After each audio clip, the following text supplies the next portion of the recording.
예산안을 계기로 나서는 시정 연설이었던 만큼 문재인 대통령은 경제 현안에 대한 언급이 많았습니다. 특히 내년도 확장 예산은 선택이 아닌 필수라며 예산 확대 필요성을 강조했는데요. 네, 관련 내용을 김대호의 경제읽기 김대호 박사와 짚어보겠습니다. 어서 오십시오. 네, 안녕하십니까. 네, 앞서 보셨듯이 문재인 대통령이 오늘 내년도 예산안 시정 연설을 가졌는데요.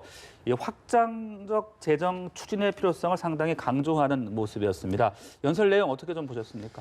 예, 여러 가지 고심이 담겨 있는 그런 연설이라고 볼 수가 있어요. 네.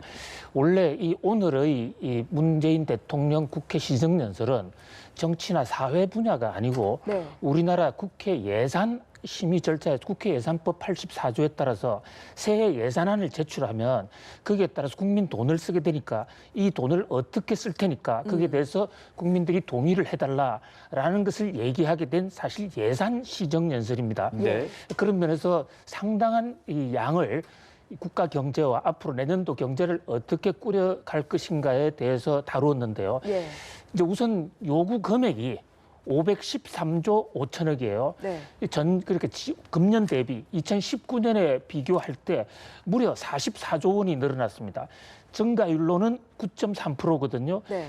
근래에 이렇게 한꺼번에 폭증한 적이 없었어요. 네. 그런 면에서 이제 일각에서는 슈퍼 예산이다 또는 이제 울트라 예산이다라는 얘기가 나오지 않습니까? 네네.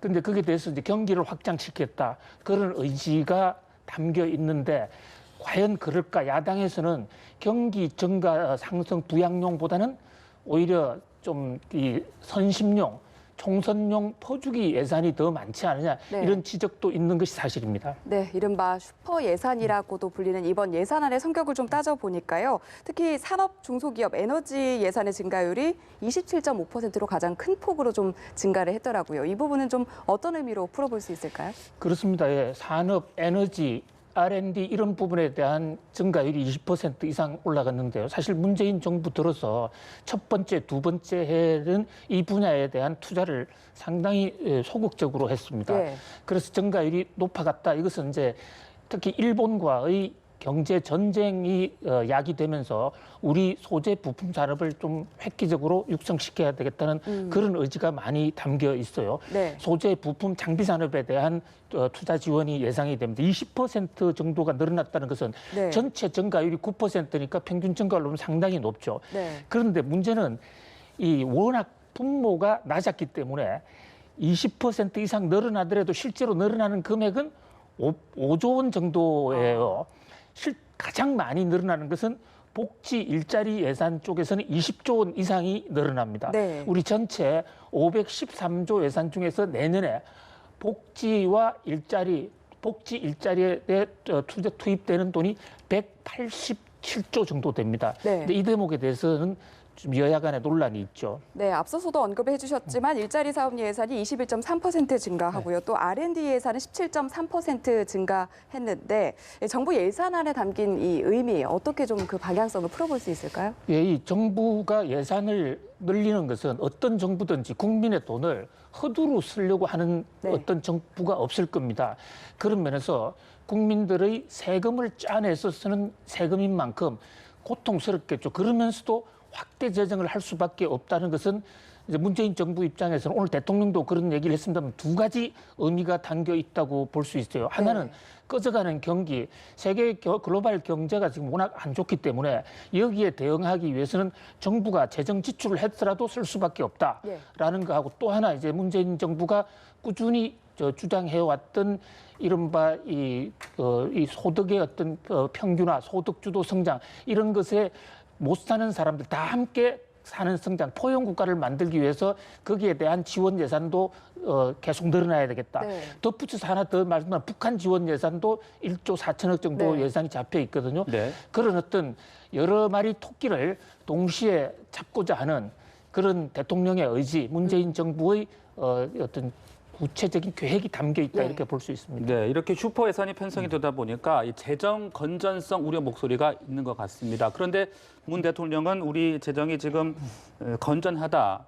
라면서 조목조목 반박하는 모습이었는데 어느 정도 이게 설득력이 있는 이야기입니까? 예, 대통령 말씀이 기본적으로 옳습니다. 우리나라 지금 이 국가 채무가 GDP에서 차지하는 비중, 그것이 이제 여러 가지 지수가 있는데 그중에서 가장 대표적인 D1이라는 지수가 있어요. 이거를 기준으로 할 때 우리가 지금 39% 정도 오락가락합니다. 네. 그런데 이웃나라 일본 같은 경우는 200%, 또 미국도 120%가 넘고 OECD 평균이 100% 정도 돼요. 네.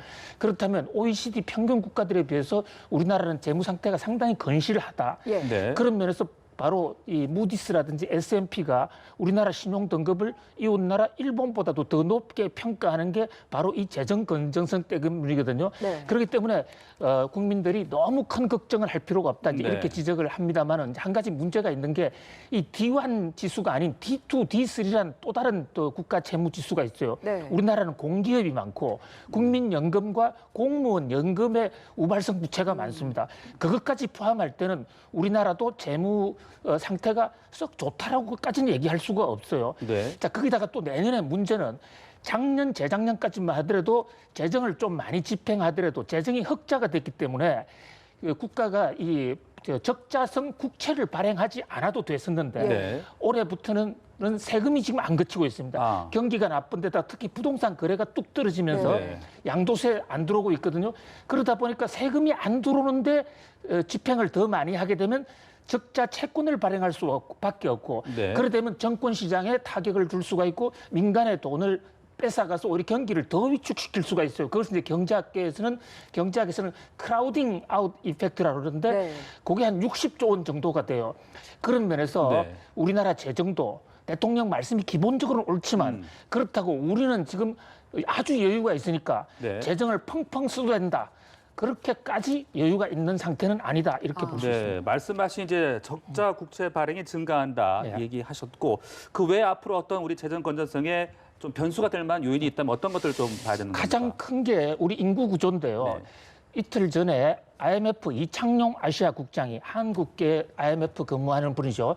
한국이 재정을 지금 당장은 여유가 있는데 앞으로 10년쯤 지나면 인구 구조 때문에 국민연금 쪽에서의 부족 부분을 예산에서 메워줘야 되기 때문에 7년, 8년 지나면 위기가 온다. 그때를 대비해서 이 재정을 좀 건전하게 운영할 필요가 있다. 특히 복지를 증가시키는 건 좋지만 세금 없는 복지는 안 된다. 그래서 세금을 좀 더 걷어라. 더 걷으면서 복지를 하든지 아니면 좀 재정 운용 규모를 좀 줄여라 하는 그런 지금 그 경고가 나오고 있거든요. 네. 그런 면에서 7년 후, 8년 후를 생각하는 그런 좀 거시적 정책도 동시에 병행이 돼야 될 것으로 보입니다. 네, 오늘 정부 예산안 관련 주요 내용 김대호 박사와 짚어봤습니다. 오늘 말씀 잘 들었습니다. 고맙습니다.